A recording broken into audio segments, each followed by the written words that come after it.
मग यशोदा राणी बसलेली आहे, ती राणी आहे, तिच्या मांडीवर असणारा मुलगा आहे. मग राणीच्या मुलाचं नाव आधी ठेवलं पाहिजे ना, म्हणून तिच्या मांडीवर त्यांनी लक्ष गेलं. बाळ पाहू लागले गर्गाचार्य. यशोदेच्या मांडीवरचा बलराम पाहिला आणि पाहिल्याबरोबर एका क्षणात बोलायला सुरुवात केली. अरे हा यशोदेच्या मांडीवर आहे, गोष्ट खरी आहे, पण हा यशोदेचा मुलगा नाही. मग अयम ही रोहिणी पुत्रो रमयन सुरधावपणे हे आख्यात असे राम इति बलाधिक्यात बलम विदुः. अयम ही रोहिणी पुत्रो, अरे हा तो रोहिणीचा मुलगा आहे असं सांगून काढलं. मग त्याचं नाव ठेवायचं. काय नाव ठेवलं? राम. त्याचं खरं नाव राम आहे, पण तो बलवान असल्या कारणानं सगळे लोक त्याला बलराम म्हणून आहे. बलराम बलाधिक्यात बलम विदुः, म्हणून त्यांनी बलराम असं त्याचं नाव ठेवलं. रोहिणीच्या पुत्राचं नाव ठेवलं. आता रोहिणीच्या मांडीवर असणारा जो कन्हैया, त्या कन्हैयाकडे त्याने गर्गाचार्य महाराज पाहू लागले. पाहू लागल्याने पाहतच राहिले. ज्याने आधी कथा ऐकली त्यांना माहिती आता मी काय सांगणार आहे, पण ऐका तुम्ही सुद्धा महत्वाचा विचार आहे. गर्गाचार्यांनी देवाला पाहिलं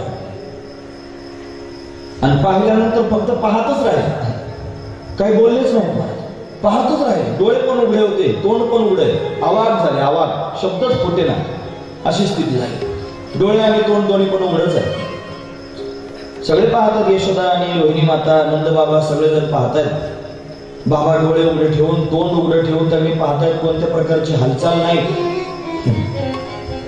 एखादा माणूस जर तुमच्या डोळ्यासमोर 2-5 मिनिटं जर डोळ्याने तोंड उघडे ठेवून असाच बसून राहिले, तुम्ही काय समजाल?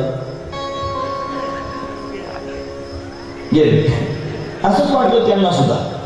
तुम्ही बाबांचे डोळे पण उघडे, तोंड पण उघडे, 1 मिनिट झाला, 2 मिनिटं झाले, 4 मिनिटं झाले, 5 मिनिटं झाले, तरी अशीच आहे.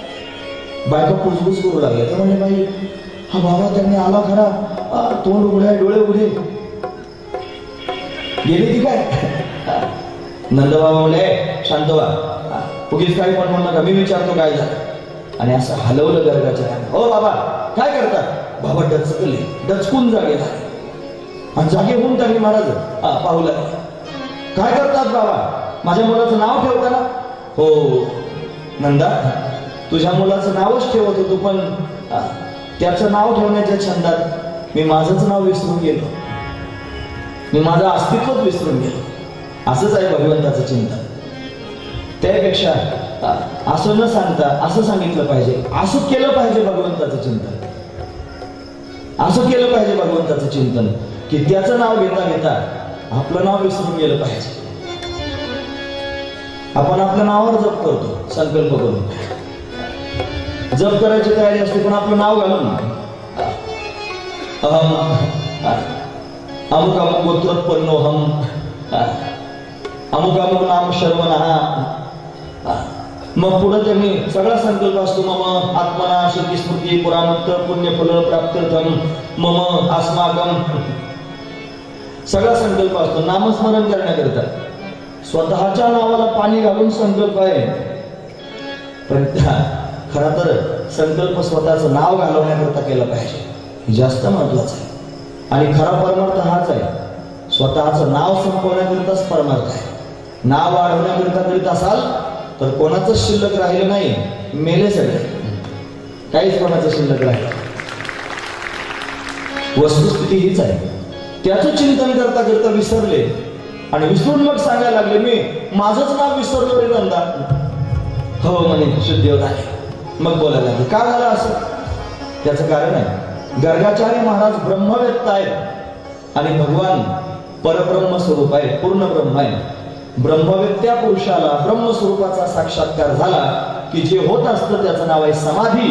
पण गर्गाचार्यांची लागली समाधी, भगवंताचं नामचिंतन करता करता समाधी लागली. आपणही नामस्मरण करतो, आपणही नामचिंतन करतो, हे काय ऐकायचंय? त्याच्यातून आपल्या जीवनाकडे काहीतरी ओढून घ्यायचं की आपण नामचिंतन करता करता किती वेळा स्वतःला विसरलो, त्याचा जरा बारकाईने अभ्यास केला पाहिजे. सगळ्या जगाला आम्ही सांगतो, मी तर सांगतो सगळ्या जगाला की मी अनुष्ठान करतो, मी जप करतो, मी ध्यान करतो, पण गडीवर सुद्धा स्वतःला विसरत नाही. स्वतःची जाणीव तशीच आहे आणि देवाचं नाव घेतो. हा कमीपणा आहे. तुमच्या समोर सांगायला मला लाजही वाटत नाही, कारण वस्तुस्थिती आहे ना महाराज. काय करू, काय मी विसरतच नाही स्वतःला. कारण मला हे माहिती आहे जोपर्यंत मी आहे तोपर्यंत तो प्रगट व्हायचा नाही. जेव्हा तो प्रगट होईल तेव्हा मी शिल्लक राहायचं नाही. असंच आहे. भक्त भगवंताला शोधायला निघाला, ढूंढा सारी जहां में पाया पता तुम्हाला नाही. देवा सगळ्या जगात तुला शोधायला फिरलो, तुझा पत्ताच मला सापडला नाही. पुढचं वाक्य महत्वाचं आहे, जब पता तुम्हारा मिला अब पता मेरा नहीं. ज्या दिवशी मला तुझा पत्ता सापडला त्या दिवशी माझाच पत्ता हरवून गेलो. स्वतःचा पत्ता हरवणे हे महत्वाचं आहे. ते कशानं होईल तर ते फक्त एकाच साधनानं होईल, त्याचं नाव आहे प्रेम. भगवंतावर प्रेम करा, स्वतःचा पत्ता विसरून जा. जब मैं था तब हरि नहीं, अब हरि है तो मैं नहीं. प्रेम की गली अति साकरी है ज्याने दोन समाय. त्याच्या दोन राहत नाहीत, एका वेळी एकच राहत. पण भगवंताचं चिंतन प्रेमयुक्त अंतःकरणानं केलं तर त्याने फक्त देवच राहील, आपलं अस्तित्व संपून जाईल. असं झालं गर्गाचार्यांना. म्हणून त्यांनी आवाज झाली. मग सांगू लागले याचं काय नाव घ्या. इनके नाम अनेका रूपा मै रूपक बहु स्वमत या रूपा. माझ्या बुद्धीनुसार मी तुला याचे नाव सांगतो. बहुनिस्तंती रूपाने नामाने रूपाने च सुतस्यते गुणकर्माने रूपाने तान्यहं वेदनो जनः.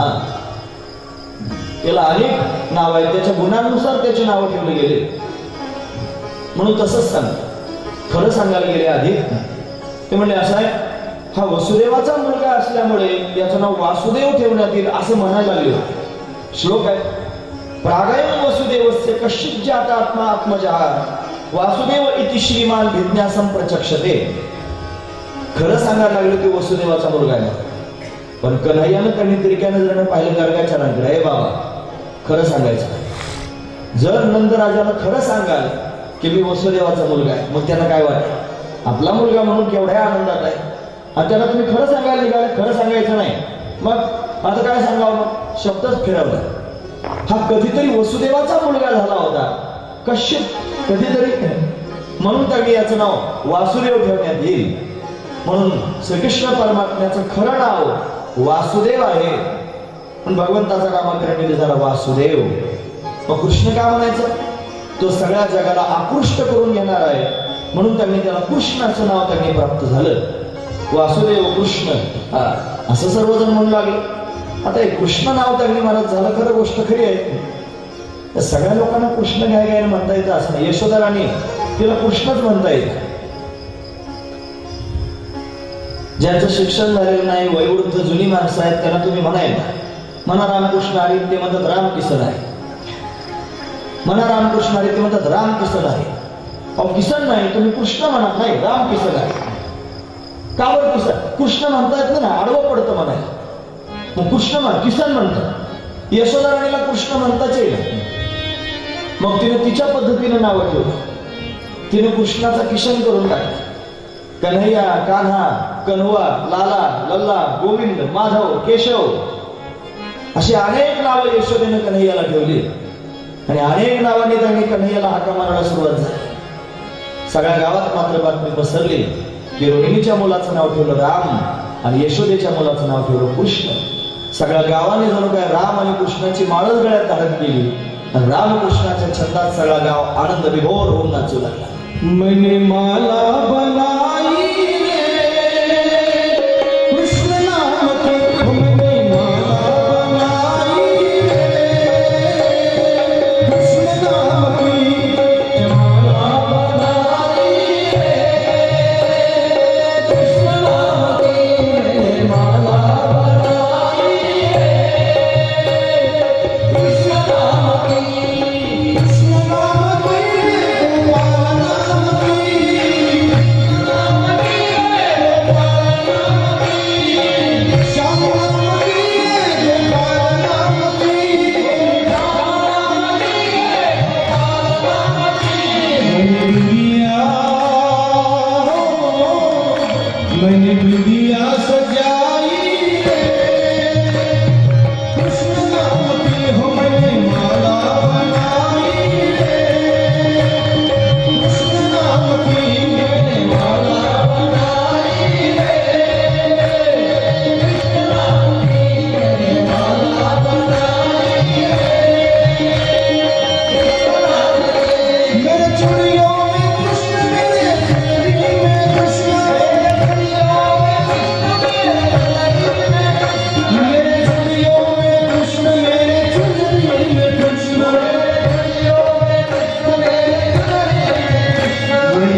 भगवंताचा नामकरण विधी झाला. सगळ्या गावात आनंदाची लहर आली. रामकृष्णाचं नाव घेत सगळं गाव आनंदाने विभोर होऊन नाचू लागलं. आपणही नाचलो.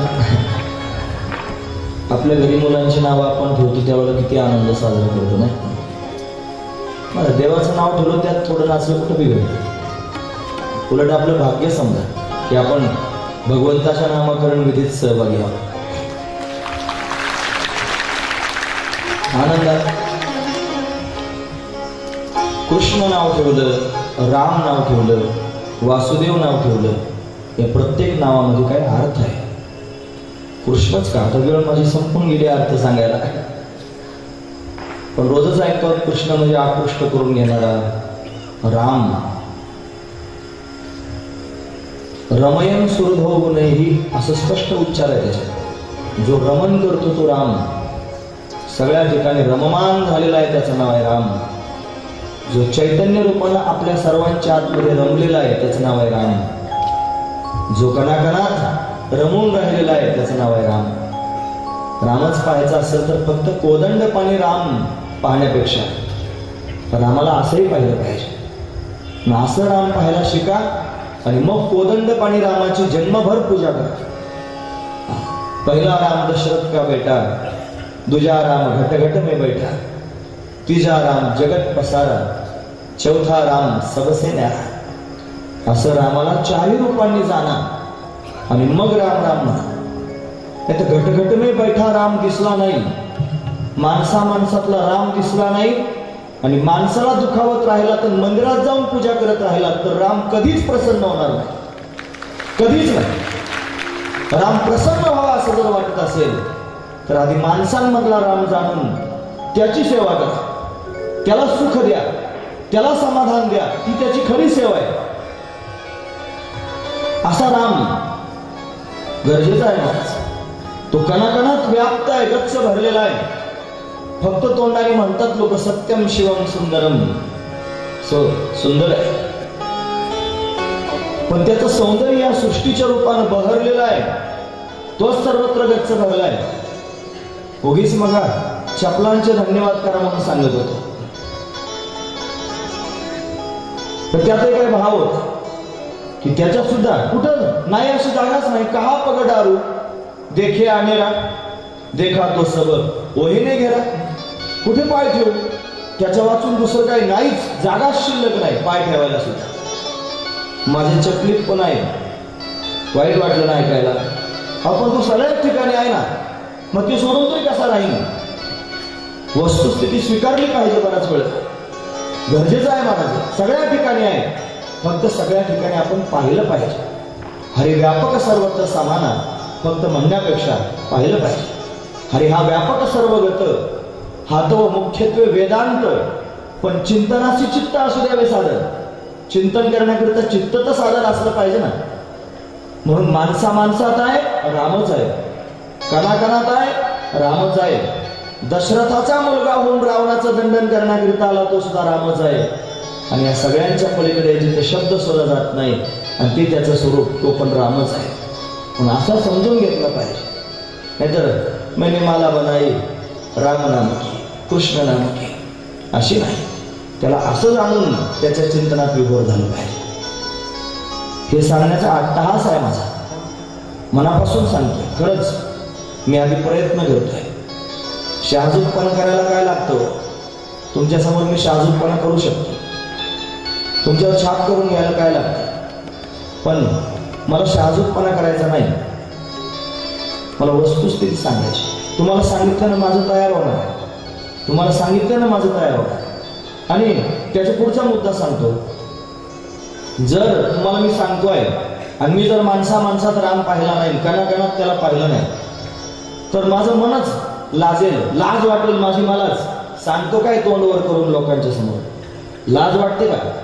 माणसात तुला देव दिसत नाही, तुला कणाकणात देव दिसत नाही. मनच म्हणेल आणि मग आपोआप स्वतःचीच लाज वाटेल. ती माझी स्वतःचीच मला लाज वाटावी म्हणून तोंड वर करून तुमच्या समोर सांगितलं की माझं सांगितलं मी तुमच्या समोर. वस्तुस्थिती सांगितली.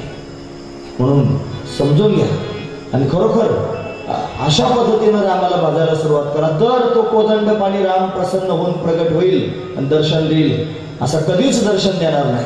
तो काय एवढा बावळट आहे होय की बाकीच्या ठिकाणी लाथा घालायच्या आणि मंदिरात जाऊन पूजा करायची? असा नाही प्रसन्न हो, कधीच होणार नाही, कधीच होणार नाही. त्याला असंच प्रसन्न करावं लागेल तर तो प्रसन्न होईल. म्हणून राम नाम की माला गळ्यात घातली, कृष्ण नाम की माला गळ्यात घातली. राम नामाची कृष्ण नामाची माळ घालून चालणार नाही.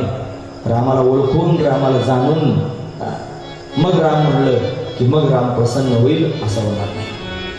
असो नामाकरण विधी झाला. कन्हैया आता मोठा होऊ लागला. आता रांगत होता, उभा राहावं लागलं. उभं राहता राहता पाऊल टाकू लागला. पाऊल टाकता टाकता चालू लागला. देव उभा राहू लागला. तो उभा राहिल्यावर एवढा आनंद झाला यशोदा माईला. आपण काम ऐकत असता की नाही, छोटस लेकरू जर उभं राहिलं घरातलं आपल्याला किती आनंद होतो. आई म्हणते बाळ उभं राहिलं, कोणी नाही पाहिलं, बाळ उभं राहिलं असं म्हणते की नाही, कौतुक आहे. कन्हैया उभा राहिला, फार आनंद यशोदा राणीला. पाऊल टाकू लागला, आता चालू लागला, पडू लागला. घरात पडतोय, 84 खांब आहेत दगडी, 84 खांबा मंदिर आहे. तुम्ही जर गोकुळात गेलात तर जाऊन बघा, अजूनही आहे ते मंदिर, तसंच आहे घर. त्याच्यात त्यावेळी कन्हैया खेळतोय, उड्या मारतोय, बागडतोय. रोज आईनं भल्या सकाळी कन्हैयाला जागे करावं, जागो मोहन प्यारे. त्याची नित्यकर्म आटोपावीत, त्याला स्वतःच्या हाताने स्नान घालावं, त्याला वस्त्र त्यांनी नेसवावीत, त्याचा शृंगार करावा आणि शृंगारित करून त्यांनी मग त्याला मांडीवर घेऊन बसावं. म्हणून कन्हैया भूक लागली असेल नाही का रे, ते खाऊन घे. मग लोणी त्यांनी घ्यावं, स्वतःच्या हाताने कन्हैयाला भरवावं आणि कन्हैयानं आईच्या हाताने लोणी खाऊन संतुष्ट व्हावं. आणि संतुष्ट झालेल्या कन्हैयानं मग आईला म्हणावं, मैया खेळायला जाऊ मित्रांमध्ये. मग आईला म्हणावं, जा. जसं काय आईचंच पोट भरलं असं. आई आईच असते ना महाराज. बाळानं पोट भरून खाल्लं की आईला फार समाधान वाटतं. ढेकर त्याला येतो आणि समाधान तिला होतं. ही आई आहे, तिला बरं वाटावं. मग म्हणावं, जा मित्रांमध्ये खेळायला. मग तो कन्हैया मित्रांमध्ये खेळायला जाऊ लागला. आता तो आईचा अशा प्रेमाचा, दिव्य असणाऱ्या दिव्यत्वाच्या स्पर्शाचा त्याने आस्वाद घेत मित्रांबरोबर खेळायला निघालेला आहे. त्याच्या मित्रांची नाव आहेत पेंद्या, वरद्या, वाकुड्या, श्रीदाम, सुदाम, मधुमंगल, मनसुख. हे मी पाठ करून ठेवले. अजून बरेच आहेत पण माझे एवढेच पाठ आहे. मला माहिती आहे त्याचा जप जरी मी करत राहिलो ना तरी कन्हैया मला भेटेल, कारण मी त्याला फार प्रिय आहे. त्याचे प्रियजन आहेत, त्यांच्यावर आपण प्रेम केले की तो सहजच भेटायला. बाळाचं कौतुक केलं की आई प्रसन्न होते. असंच आहे ना, तसंच आहे. त्याचे भक्त आहेत ते सगळे प्रेमी भक्त. म्हणून त्या मित्रांबरोबर कन्हैया खेळायला काही जातोय आणि मित्रांमध्ये खेळतोय. ते प्रसंग आपण आता उद्या पाहणार आहोत. 2च दिवस आपल्याकडे शिल्लक आहेत. असंच आता काही कथा कमी जास्त प्रमाणात करून जेवढ्या तुमच्या समोर सांगता येतील तेवढ्या नक्की त्यांनी आपण पाहूया. भगवंताची कथा मधुर आहे. हरी अनंत, हरी कथा अनंत. पण ती अनंत असणारी कथा अशी थोड्याशा वेळात मी कशी काय सांगेन. म्हणजे जेवढी सांगता येईल तेवढी त्यांनी निश्चित सांगण्याचा प्रयत्न करतो. तुम्ही पण सर्वांगाचे कान करून ऐकताच आहात हे मला दिसत आहे. म्हणून त्यांनी तुम्ही ऐकता आहात आणि त्याच्या कथेत आपण प्रवेश केलेला आहे. सर्वांना घडीवर आपण गोकुळातच आहोत असं त्यांनी अंतःकरणापासून वाटतंय. म्हणून तेच त्यांनी खऱ्या आनंदाचं लक्षण आहे. असो, आजची कथा इथेच विराम पावते. यानंतर संयोजक सूचना सांगतील, त्यानंतर आरती होईल, मग आपण आपलं स्थान सोडायचंय. महाराज मंडळी त्यांनी समोर बसलेले आहेत. या सर्वांच्या समवेत आपण भगवंताची मंगलमय कथा श्रवण करतो आहोत. आजची कथा भगवंताचं स्मरण करत करत आपण श्रवण केली आणि आज कथा या मुद्द्यावर येऊन थांबली. रामकृष्ण हरी. काल सांगितल्याप्रमाणे वारकरी संप्रदायामध्ये आतापर्यंत प्रकाशित झाले नाहीत असे ग्रंथ आदरणीय परमपूज्य गुरुवर्य श्री कृष्ण कृपांकित डॉक्टर विकासजी महाराज मिसाळ यांनी लिहिलेत आणि आद्य जगद्गुरु श्रीमद शंकराचार्य वारकरी प्रतिष्ठान या प्रतिष्ठानने असणारे हे ग्रंथ प्रकाशित केलेले आहेत. ते ग्रंथ आज व्यासपीठावरती विक्रीसाठी उपलब्ध आहेत. ज्यांना हवे असतील त्यांनी कृपया या ठिकाणी संपर्क साधावा। त्यामध्ये श्री संत निळोपरायांचा सार्थ अभंग गाथा आहे, श्री संत बहिणाबाईंचा सार्थ अभंग गाथा, त्याचप्रमाणे भावार्थ आनंद लहरी, भावार्थ आनंद अनुभव, भावार्थ अनुभव अमृत आणि सरळ भावार्थ चिरंजीव पद हे ग्रंथ आज या ठिकाणी उपलब्ध आहेत। ज्यांना हवे असतील त्यांनी आमच्या सृष्टीवाल्याशी संपर्क साधायचा। आजचा कथेचा 6वा दिवस, 6 दिवस कसे गेले हे समजलं सुद्धा नाही आणि फक्त आता 2 दिवस कथेचे राहिले। असो, या कथेच्या निमित्तानं या ठिकाणी रवींद्र महाराज ढोरे, भंडारा डोंगर सप्ताह कमिटीचे संचालक या ठिकाणी उपस्थित झाले। त्याचप्रमाणे सोनू कृष्णाजी काशीद महाराज, त्याचप्रमाणे ज्ञानेश्वर माऊली लांडगे आणि कामतकर महाराज फुलसुंदर या ठिकाणी उपस्थित राहिले। त्या सर्वांचं आपल्या नारायणगाव आणि बाबूवाडी ग्रामस्थांच्या वतीनं मी या ठिकाणी आभार मानतो। नारायण शेठ हे सांगपाडीवर आले, त्यांचे या ठिकाणी आभार। मित्रांनो, भाविकांनो, या ठिकाणी देवाजवळ जाण्याचा सोपा मार्ग महाराजांनी आपल्याला या ठिकाणी सांगितलेला आहे। आपल्यातली पहिली पुतना घालवा, आपल्या माणसाचा राम शोधायचा प्रयत्न करा आणि कृतज्ञता व्यक्त करा। देवाजवळ जायला काहीच अवघड नाही। असो, या निमित्तानं या ठिकाणी सौभाग्यवती कमलताई विलास पाटे यांनी या ठिकाणी 60 किलो किलोचा प्रसाद सोनपापडीचा दिलेला आहे, त्याबद्दल त्यांचे आभार। या ठिकाणी मी आरतीची नावं वाचून दाखवतो। खरं वास्तविक देणगीदारांची नावं वाचणं खूप मोठी यादी आहे, त्यामुळे ती वाचत नाही। शेवटच्या दिवशी आपण महाप्रसाद जो आहे सोमवारी काला, त्या दिवशी वाचून दाखवू। महाराजांना खूप लांब जायचं असतं आणि आपण त्यांचा वेळ घेण्यात मजा नाही, म्हणून मी या ठिकाणी ती यादी वाचून दाखवत नाही। आजच्या आरतीचे मानकरी या त्यांची नाव वाचतो: महेश वाजलाडे, अशोक शेठ गांधी, विजय ज्ञानेश्वर खळदे, मनोरंजन दशरथ वामनसर, नारायण शेठ भोर, रवींद्र कुंडलिक पाचपुते,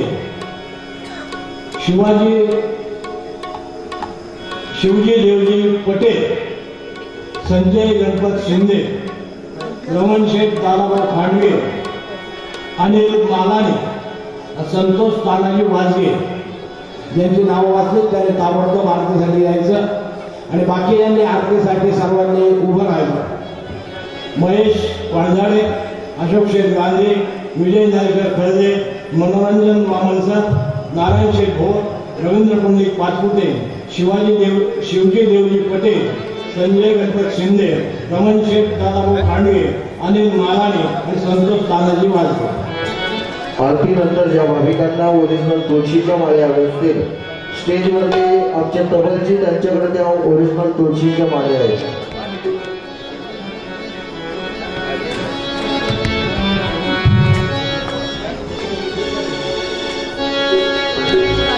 श्री बाके बिहारी तेरी आरती गाऊं, मेरी घर तेरी आरती गाऊं, ओ मेरी घर तेरी आरती गाऊं, बाके बिहारी तेरी आरती गाऊं, आरती गाऊं प्यारी तुम मुरझाऊं, आरती गाऊं प्यारी तुम मुरझाऊं, मेरी घर तेरी आरती गाऊं, बाके बिहारी तेरी आरती गाऊं, मेरी घर तेरी आरती गाऊं, बाके बिहारी तेरी आरती गाऊं, मोर मुकुट तेरे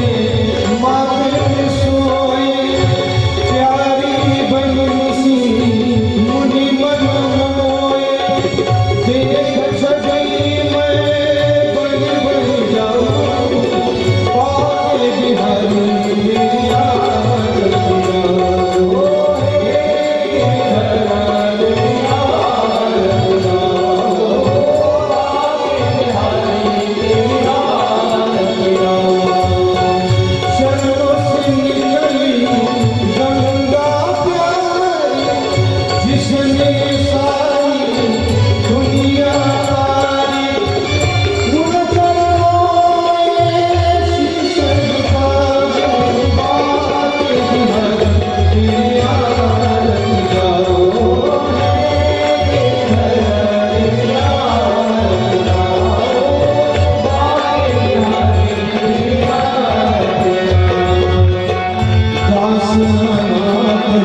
Yes.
शंकरं शंकराचार्यं केशवमाधार्यं ओम मृत्युंजयाय रुद्राय नीलकंठाय शंभवे अमृतेशाय शर्वाय महादेवाय ते नमः। हे सर्वमंगलमांगल्ये शिवे सर्वार्थसाधिके शरण्ये त्र्यंबके गौरी नारायणी नमोस्तुते। ओम जयंती मंगलाकाली भद्रकाली कपालिनी दुर्गा क्षमा शिवा धात्री स्वाहा स्वधा नमोस्तुते। गुरु ब्रह्मा गुरु विष्णु गुरुदेवो महेश्वरा गुरु साक्षात् परब्रह्म तस्मै श्री गुरुवे नमः। श्री गणेशाय नमः। श्री सरस्वत्यै नमः। श्री गुरुभ्यो नमः। हे गजानना गजानना पार्वती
संजीवयत्यखिल शक्तिधर स्वधाम्ना अन्यशास्त्रचरण श्रवणत्वगादि प्राणान्नमो भगवते पुरुषाय तुभ्यम्। गंगा मैया के पावन तट पर आनंद कंद परमात्मा की कथा में तल्लीन महात्मा शुकदेव जी कहते हैं, राजन, गंगा माईच्या पवित्र काठावरती भगवान श्याम सुंदराच्या परम पावन कथेमध्ये तल्लीन असणारे महात्मा शुकदेवजी राजा परीक्षितीला श्रीमद भागवत कथा वर्णन करून सांगतात। या कथेच्या सामर्थ्याने अवघ्या 7 दिवसांमध्ये राजा परीक्षितीचा उद्धार झाला। राजाचा उद्धार झाल्याने कथेची महती उत्तरोत्तर वाढत गेली। अनेकानेक संत महापुरुषांनी ही श्रीमद भागवत कथा जडजीवांच्या समोर वर्णन करून सांगितली आणि अनेक आत्म्यांनी जीवांना या कथेनं समाधान प्राप्त करून दिलं। हीच असणारी ही परमपावन श्रीमद भागवत कथा। हे अकारण करुणा वरुणालय भक्तकाम कल्पतरू भगवान पांडुरंग परमात्म्याच्या अथांग करुणेने त्याच्या दयेने आणि या सर्व संयोजक मंडळींच्या माध्यमातून आपल्या या श्री क्षेत्र नारायणगावमध्ये भगवती मुक्ताईच्या प्रांगणामध्ये उपस्थित आहे। आज कथेचा 7वा दिवस आहे। कालपर्यंत आपण भगवंताच्या अनेक लीला श्रवण करतो आहोत। कन्हैयानं बालरूप धारण केलं सर्व जगाला वेधून घेण्याकरिता। तू म्हणाला हा 2 प्रकाराने बोलतो बाबा, तो म्हणतो सगळीकडे देव भरलेला आहे त्याला बघा, परत म्हणतो सगुण साकार होऊन बालरूप धारण करून आला त्याचं चिंतन करा। नवीन परमार्थ करायला लागलेल्या माणसाला जरा बुचकळ्यात पडल्यासारखं होतं की नेमकं काय करायचं। सगळीकडेच परमात्मा आहे असंही म्हटलं जातं, तो परमात्मा सगुण होऊन समोर प्रत्यक्ष प्रगट होतो असंही म्हटलं जातं। नेमकं कसं ते म्हणणं योग्यच आहे आणि हेही म्हणणं योग्यच आहे। ते कसं सांगतो तुम्ही ऐकतात ना सर्व। महत्वाचा मुद्दा सांगतोय। परमात्म्याला 2-3 रूपानं शास्त्राच्या दृष्टीनं पाहिलं जातं। एक परमात्मा निर्गुण निराकार स्वरूप साधू संत त्याचं वर्णन करून सांगतात। दुसरा सगुण निराकार रूपानं त्याला पाहिलं जातं आणि तिसरा सगुण साकार या रूपानं पाहिलं जातं। एकच आहे, निर्गुण म्हटलं तरी तोच आहे आणि सगुण म्हटलं तरी तोच आहे। फक्त आपल्याला ते कळून घेण्याची दृष्टी आली पाहिजे, फक्त आपल्याला नजर आली पाहिजे। ती नजर आपल्याला आलेली आली की मग आपोआप सगळ्या गोष्टी कळते। एरवी कीर्तनाला सुरुवात करताना कीर्तनकार रूपाचा अभंग म्हणतात आणि ते म्हणत असताना रूप पाहता लोचनी सुख झाले हो साजनी, त्याच्या पुढे म्हणतात तो हा विठ्ठल बरवा, तो हा माधव बरवा। तो हा काय आहे? तो म्हणजे तो सच्चिदानंद घन असणारा निर्गुण निराकार आणि हा म्हणजे तटस्थ लक्षणाने विटेवर उभा आहे तो हा विठ्ठल बरवा। तुकोबराय म्हणतात आनंद आत्वय नित्य निरामय जे का निज ध्येय योगी यांचे ते हे समचरण साजरे विटेवर। ते हे समचरण तोच आहे पण समान चरण विटेवर ठेवून उभा आहे। हा विटेवर उभा जो आहे तो सामान्य नाही। उगवले बिंब अद्वैत स्वयंभ, ज्याला तुम्ही अद्वैत म्हणता, ज्याला सच्चिदानंद घन म्हणता, तोच आहे हा विटेवरती उभा। त्यापेक्षा ज्ञानोबराय म्हणतात सत्य ज्ञान अनंत गगनाचे प्रावरण नाही रूपवर्ण गुण जेथे, तो हरे श्री हरी पाहिला डोळे भरी पाहता पाहणी दुरी सारून। परत आलं तो हरे श्री हरी म्हणजे सत्य ज्ञान अनंत गगनाचे प्रावर्ण नाही रूपवर्ण गुण जेथे, तो हरे श्री हरी, तोच हा श्री हरी। आणि पाहिला म्हणतात कसा? डोळे भरून पाहिला, पण त्याला आणखी पुढे जोड देतात पाहता पाहणी दुरी सारोनिया, ही त्रिपुटी विवर्जित होऊन पाहिला। कसं समजून घ्यावं, कसं कळावं? एकदम नाही कळणार, एकाएकी नाही कळणार, त्याच्यात प्रवेश केला तर कळेल, विवेकानं जर पाहिलं तर कळेल। म्हणून तुका म्हणे तेथे नचले तातडी अनुभवे गोडी येईल कळो, अनुभवानं कळेल। म्हणून निर्गुण स्वरूपानं परमात्म्याला जाणावं, सगुण निराकार रूपानं कणाकणात जडचेतनात त्याला त्यांनी पाहावं आणि सगुण साकार रूपानं त्यानं भेटावं अशी अपेक्षा करावी. परत सांगू, निर्गुण निराकार रूपात परमात्म्याला जाणावं. सगुण निराकार म्हणजे सर्वत्र गच्च भरलेला आहे कणाकणात, अशा रूपात त्याला प्रत्यक्ष पाहावं आणि सगुण साकार रूपाच्या भेटीची अपेक्षा करावी. एकच आहे, निर्गुण आहे तोच, सगुण निराकार तोच आहे आणि सगुण साकार आहे तोच आहे. माऊली ज्ञानोबारांनी प्रश्नही उभा केला आणि उत्तरही देऊन टाकले. तुझ सगुण म्हणू की निर्गुण रे, तुझ सगुण म्हणू की निर्गुण रे, सगुण म्हणू की निर्गुण रे, सगुण म्हणू की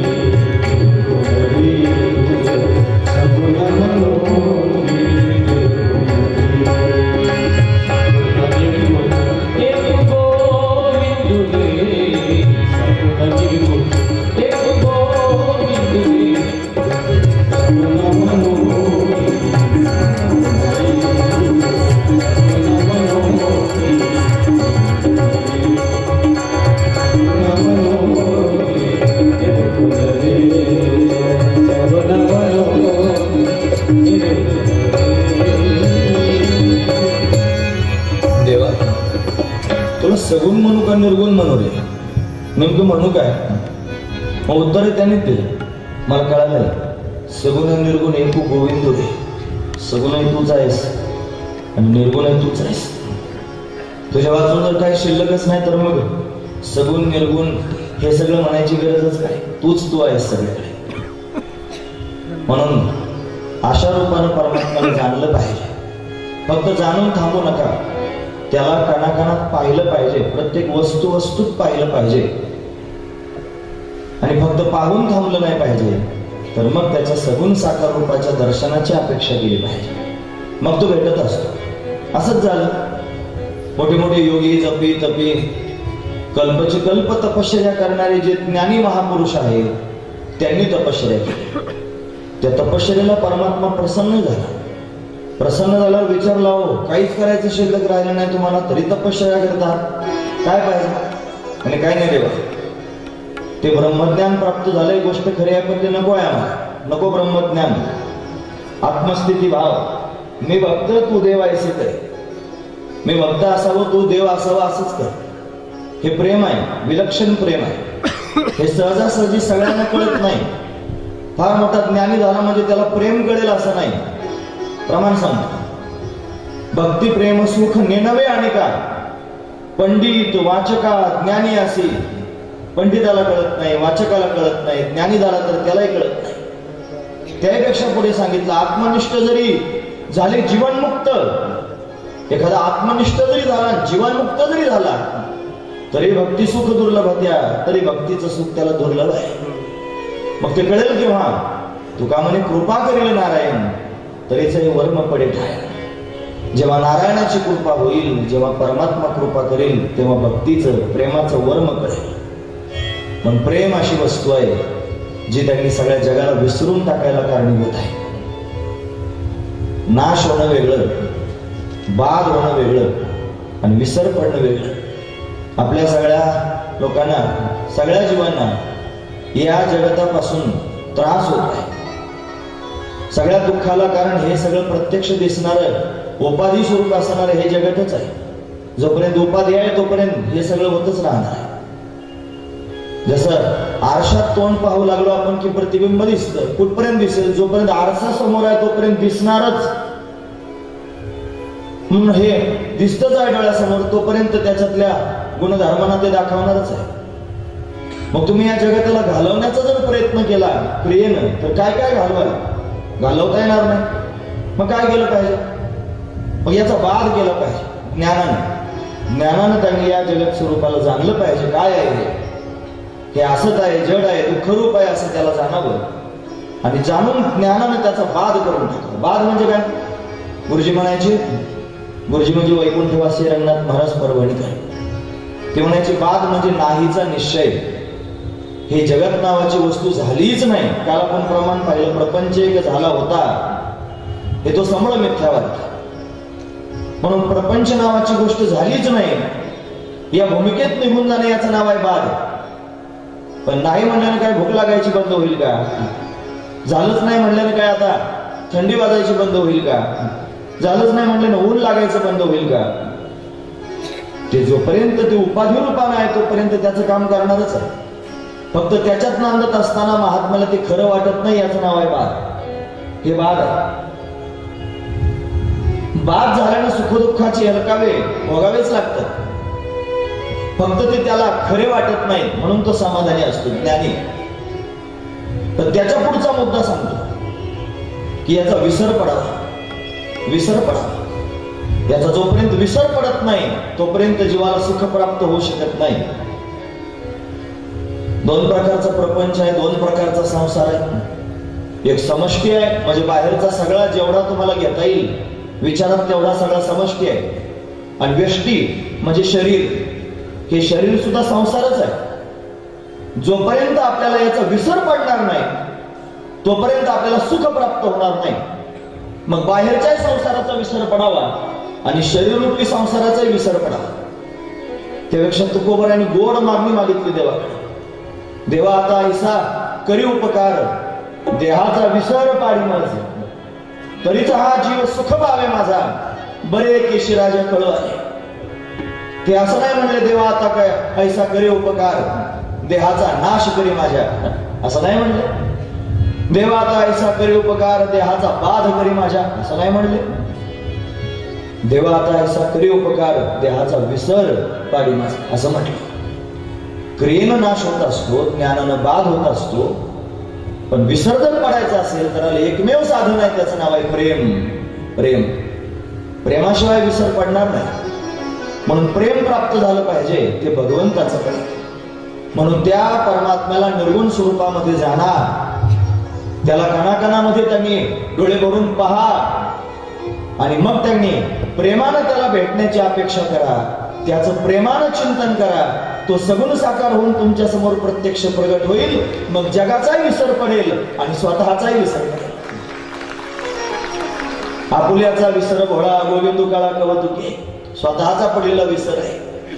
पतिसुताचा विसर पडला, नवऱ्याचा, मुलाचा, घरादाराचा, प्रपंचाचा विसर पडला. हा विसरच आहे. हा विसर होण्याकरिता कारण आहे भगवंतावर केलेलं प्रेम. म्हणून साधू संतांनी विवेक दृष्टीने विचारपूर्वक भरभरून भगवंतावर प्रेम केलं महाराज. म्हणून आभाळा एवढं ज्ञान प्राप्त करून त्याचा अभिमान बाळगत बसण्यापेक्षा त्याच ज्ञानानं वस्तुस्थितीत येऊन आभाळा एवढं प्रेम त्या परमात्म्यावर केलं तर ती भक्ती होईल आणि ती भक्ती जीवनाचं साफल्य ठरेल.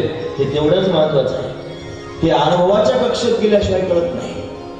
मग या स्थितीत गेलेल्या महापुरुषांनी भगवंताकडे विनवणी केली की देवा सगुण रूपात तुझं दर्शन व्हावं, तो भेटावास मी भक्त तू देवा ऐसे करी, दावी रूप माझं गोपिका रमणा, ठेवीन चरणावरी माथा.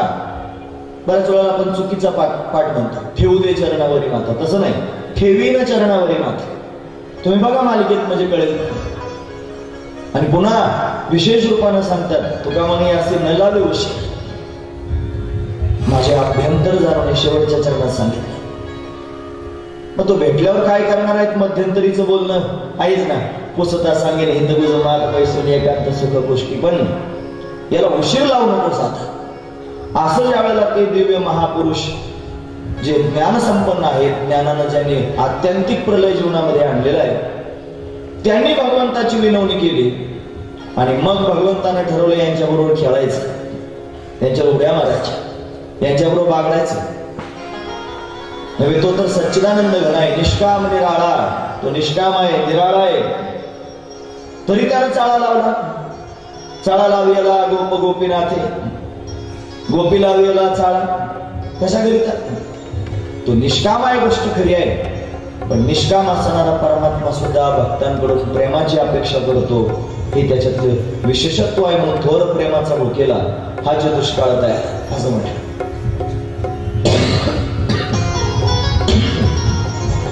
म्हणून ब्रह्मज्ञानी असणारे महापुरुष गोपी झाले, गोपाळ झाले, गायी झाले,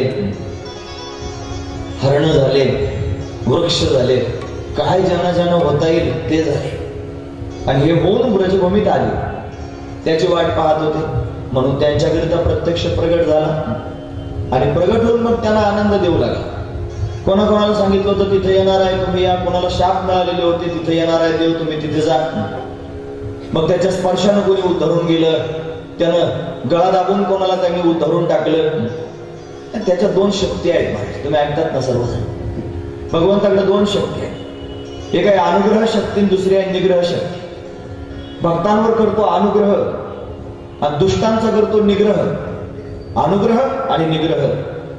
पण अनुग्रह करत असताना फार प्रेमानं जवळ येऊन हृदयाला लावल्यासारखं दिसतं आणि निग्रह करत असताना बऱ्याच वेळेला कोपून मारल्यासारखं दिसतं. क्रियेमध्ये जरी भिन्नत्व असलं तरी फलात मात्र भिन्नत्व पाहायला मिळत नाही, कारण कोपून मारणारे परमात्माच आहे आणि प्रेमाने जवळ घेणारे परमात्माच आहे. म्हणून हा कोपून ज्यासी मारी तो पावे ब्रह्म साक्षात्कार. यानं कोपून त्यांनी मारला असेल, पुतणेला मारला असेल, यानं शकटासुराला लाथ मारली असेल, यानं तृणावर्ताचा गळा त्यांनी पिरगळला असेल, यानं अशा पद्धतीनं मारताना जरी दिसला असेल तरी सुद्धा त्या सगळ्यांचा त्यानं उद्धारच केला आहे हे तेवढंच महत्वाचं. कारण ते त्याच्या हाताने घडले ना, मग त्याच्याकरिताच आला. एवढंच करण्याकरिता आला का? दुष्टांचा संहार करण्याकरिता नाही, तो भक्तांना आनंद देण्याकरिता आला. परित्राणाय साधूनाम विनाशाय दुष्कृताम, हे तर आपण म्हणतोच आहोत. पण भक्तांना आनंद देतो कसा?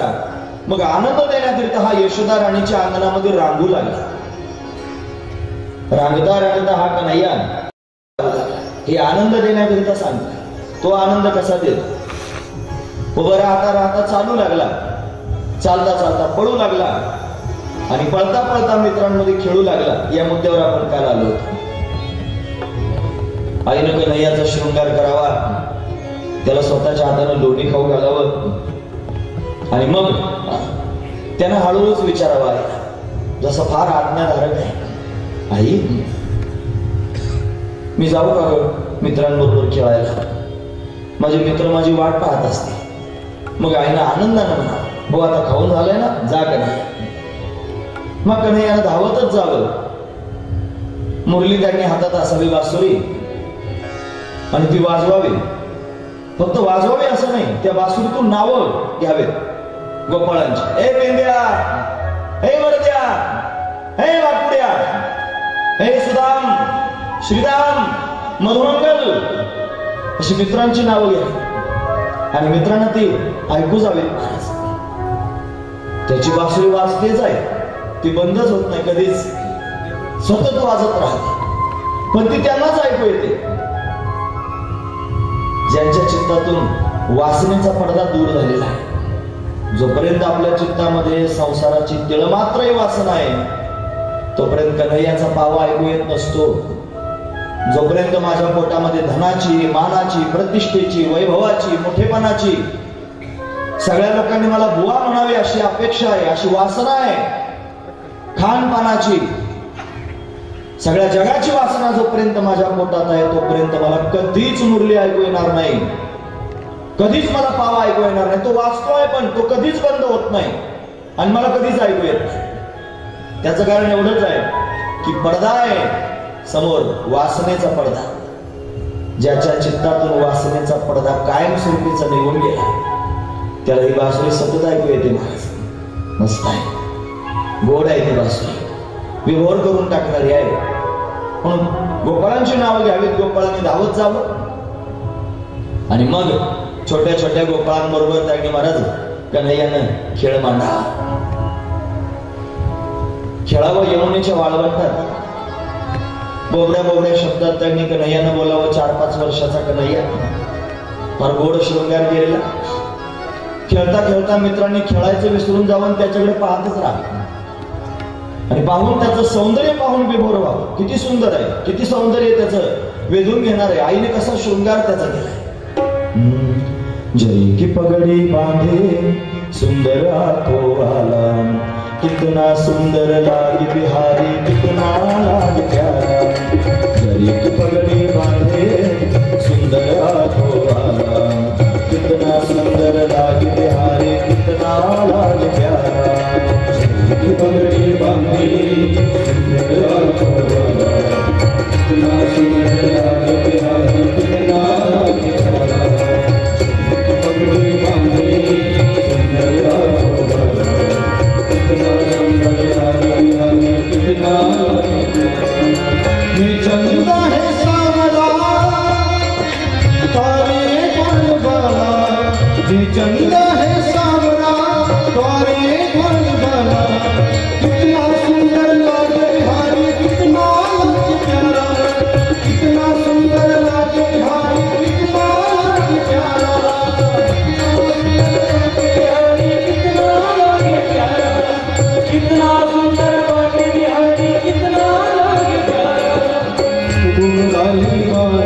तेरे काले काले बाल सुंदर श्याम सलोना तेरी चाल घुंघराले बाल तेरे काले काले बाल सुंदर श्याम सलोना तेरी चाल हवा में सरसर करता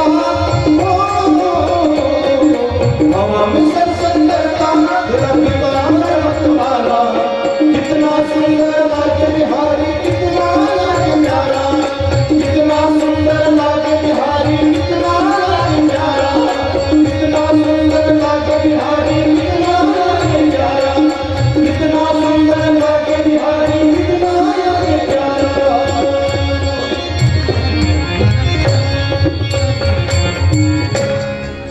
जरी की पगड़ी बांधे सुंदर आंखों वाला कितना सुंदर लागे बिहारी कितना लागे प्यारा कितना सुंदर लागे बिहारी कितना लागे प्यारा प्यारा प्यारा कितना सुंदर लागे बिहारी कितना लागे प्यारा। गोड आहे कन्हैया त्याच्याकडे पाहून गोपाळाने गोड स्वतःला विसरून जा सर्वस्व त्यांनी भगवंताला पाहून विसरावं त्याचं सौंदर्यच असं आहे त्याच्याकडे पाहून त्याच्या सौंदर्याची प्रशंसा करावी तेरा किसने किया श्रृंगार सावरे लागे दुल्हासा दीदार सावरे नवरदेवासारखा दिसतोस कोणी एवढं सजवलं तुला सांग फूलों की कलिया चुन चुन कर सुंदर हार बनाया बलिहारी है उन हाथों की जिसने तुझे सजाया सुंदर दिसतोस मस्तक पर मलियागिरी चंदन केशर तिलक लगाया मोर मुकुट कानों में कुंडल इत्र बहुत बरसाया तेरा किसने किया श्रृंगार सावरे तुझा शृंगार कोणी केला ते सांग फरफोड दिसतोस गोपाळाने म्हणावं कन्हैया असं वाटतं तू असा नाचावा आमच्या नाचत राहास बोल कन्हैया बोल तुझे मैं कौन सा भजन सुनाऊं ऐसा कोई राग बता दे तू नाचे मैं गाऊं नचाता रहूं बार बार सावरे नचाता रहूं बार बार सावरे तेरा किसने किया श्रृंगार सावरे कोणी तुला सजवलं सांग तेरे दास की हे काळजी नित नित तुझे सजाऊं लय दर्पण मुख को दिखलाऊं मैं भले हारी जाऊं आरसा घेऊन तुलाच दाखवावा आणि तू आनंदी झाला की मग मी आनंदी व्हा तुझ्या आनंदाला पाहतो असं त्यांनी गोड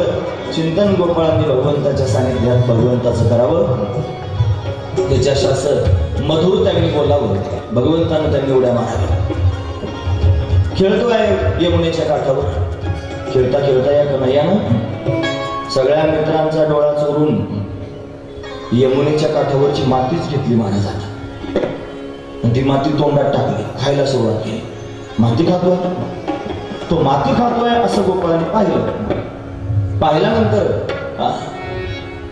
गोपाळ समजून सांगू लागला कन्हैया माती खाऊ नकोस चांगलं नसतं माती खाणं खाऊ नकोस माती तू जर माती खाशील तर तुझ्या भावाला सांगू बलराम दादाला ते होतेच तिथे ते म्हणले जा भेट नाही कोणाला भावाला सांगणार तर आणखी कोणाला सांगा बोलवलंच बलराम दादा भैया कन्हैया माती खातोय त्याला समजून सांगा आता बलराम दादा थोरल्या भावाच्या नात्याने घाईघाईने समोर आले कारण बोली झाली होती आता तू ओढील वैभा समर्थ मी तुझ्या आज्ञा पाळीन सगळं त्यांनी बोलून झालं होतं बलरामाला वाटलं माझं ऐकेल आता घाईघाईने सांगितलं माती खाऊ नकोस नाही तर आईला जाऊन सांगेन दाफरलाच महाराज त्याच्या काय म्हणला आईला सांग नाही तर बापाला सांग जा भेट नाही म्हणला कोणा खाणार म्हटलं मी माती आता बलराम दादाच रागावून घराच्या दिशेने निघाले मैया मैया सुनो सुनो यशोदा माई तेरे कान्हाने ब्रजराज खाई माती खाल्ली